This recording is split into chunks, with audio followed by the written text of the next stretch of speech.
Hello everyone, मी जागृती. स्वागत आहे तुमचं माझे 2025मधल्या नवीन व्लॉगमध्ये. तर मी आत्ता घरी चालले हॉस्टेलवरून. तर हॉस्टेलवरून घरी जाताना आम्ही काय काय केलं हे तुम्हाला आज या व्लॉगमध्ये सांगणार आहे. तर जाताना पहिल्यांदा आम्ही ह्या 6 सीटरमधनं बसून गेलो. मी आणि माझी मैत्रीण श्रावणी, आम्ही दोघीही एकाच गावचे आहेत. तर दोघी सोबत जातो जाताना आणि सोबत येतो. जाता जाता भूक लागली होती. त्यानंतर गाडीत बसल्यानंतर लक्षात आलं की यार काहीतरी खाऊन जाऊयात. आणि मध्येच फोन पण आला होता की श्रावणीचे पप्पा येणार आहेत आम्हाला यायला. म्हटलं येऊस्तोपर्यंत काहीतरी खाऊन होईल. त्यामुळे आम्ही गेलो मराठमोळ्याला काय ऑर्डर करू काय नाही. मग शेवटी केलं ऑर्डर बिर्याणी खाल्ली. त्याच्यानंतर श्रावणीचे पप्पा आले. श्रावणीच्या पप्पांच्या गाडीवर बसलो होतो आम्ही. त्या बॅगन तेन धरून इतकं डेंजर हात दुखले होते ना. फायनली पोचलो आमच्या गावात. हा आमच्या रावगावचा बाजार आहे. तुम्ही पाहू शकता दररोज असाच असतो. खूप छान आणि म्हणजे नाही का खूप छान वाटलं. खूप दिवसातून गावाला गेल्यावरती ती मज्जाच वेगळी असते. आणि हे आमचं कैलास विद्या मंदिर. इथे मी 12वीपर्यंत होते. त्यानंतर मला घेण्यासाठी मी भावाला कॉल केला होता. पण काही जण आमचे तिथले काका भेटले त्याच्यामुळे त्यांच्याच गाडीवर आले. मी आणि माझा भाऊ मागे चाललेला होता. आणि फायनली तो भेटला. मग त्याच्या ही माझीच गाडी आहे.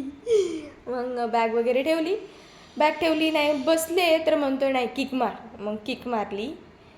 त्यानंतर बसलो आम्ही आणि तुम्ही पाहू शकता आम्ही घरी चाललो आहे. तर हे घरी जातानाचं हे आमचं साईडचं बघा किती ऊस आहेत. एवढ्या डेंजर ठिकाणी आम्ही राहतो. फायनली आम्ही पोहोचलो घरी. हे बघा ही माझी बहीण आहे. पहिल्या दिवशीच अशी हेल्प करते. असंच पहिल्या दिवशी बॅग वगैरे घेते आणि नंतर म्हणते की आता आली तुमची मुलगी. मम्मीला आणि दादाला म्हणते आता आली तुमची मुलगी कामाला. फक्त पहिल्या दिवशीच एवढी जरा मेजवानी असती. त्यानंतर पाहू शकता ही आमची रूम खूप छान आहे. आणि ही मी त्यानंतर मी सरप्राईजच झाले होते. माझ्या भावाने मला गिफ्ट दिलं होतं. मी खूप एक्सायटेड होते नक्की काय आहे त्यामध्ये, नक्की काय काय काय काय वाचल्यानंतर इतकं डेंजर लिहिलं होतं ना त्याने. तुम्ही वाचू शकता. मी तुम्हाला दाखवते. हे बघा. त्यानंतर अचानकच ताई आणि सानू अचानक सरप्राईज दिला आम्हाला. खूप छान वाटलं. मला तर असं झालं मी 2 महिन्यातून घरी आले होतं. तर असं झालं की सानूला कधी भेटा आणि सानूने जस्ट सरप्राईज दिलं होतं.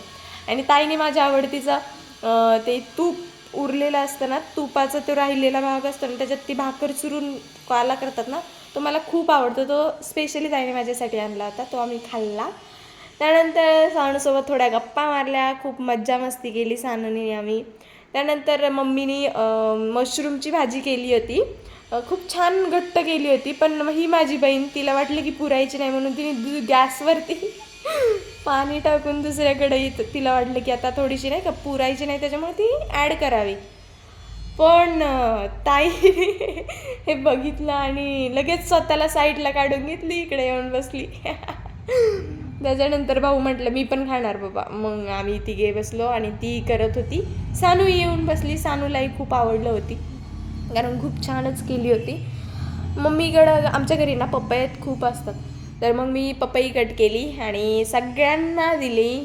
सानूला धर म्हटलं. सानू म्हणते नाही मला नाही खायची. मग दादाला पण दिली. त्यानंतर ताईला दिली. ताईला दिल्यानंतर रानूलाही दिली. तिचं काम चालू होतं. ती भाकरी करत होती. तिला म्हटलं खा. त्याच्यानंतर संध्याकाळी गेलो आम्ही हरिपाठाला. हरिपाठ होता म्हणजे आमच्या तिकडे सप्ताह बसला होता ना. तर माझी फ्रेंड, मी आणि सानू, ताई, रानू आम्ही सगळे गेलो होतो. तर सानूला इतकं छान वाटत होतं ना तिथे काय. आणि ताईने त्यांनी तिला टाळ पाहून कोणाचा तरी टाळच घेतला वाटते. कोणाचा होता काय माहिती. पण तिला खूप छान वाटत होतं ते वाजवायला. आम्हालाही खूप मज्जा आली. मम्मीनी तुळस घेतली होती डोक्यावरती. ही ब्लॅक साडीवाली मम्मी आहे माझी. मी तुळस घेतली होती. ते खूप छान असतं आमच्या गावाला. खूप छान अशी रांगोळी वगैरे घेऊन सगळे म्हणजे जे डोक्यावरती तुळशी वगैरे घेतात ना त्यांना छान असं पाय वगैरे धुवून त्यांना हळदी कुंकू लावतात. खूप छान असतं आमच्या सप्ताहात. हे आमचं मंदिर आहे पाहू शकता. संध्याकाळी खूप लेट झाला होता, त्याच्यामुळे सानूही खूप झोपीला आली होती, झोपली होती ती, ऑलमोस्ट झोपलीच होती. त्यानंतर मंदिरात गेलो होतो आम्ही, आरती वगैरे केली, हरिपाठ आरती वगैरे झाली.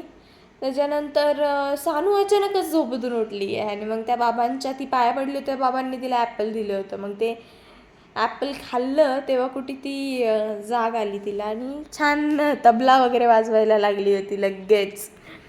थँक्यू सो मच माझा ब्लॉग शेवटपर्यंत पाहण्यासाठी. भेटूयात पुढच्या नवीन ब्लॉगमध्ये.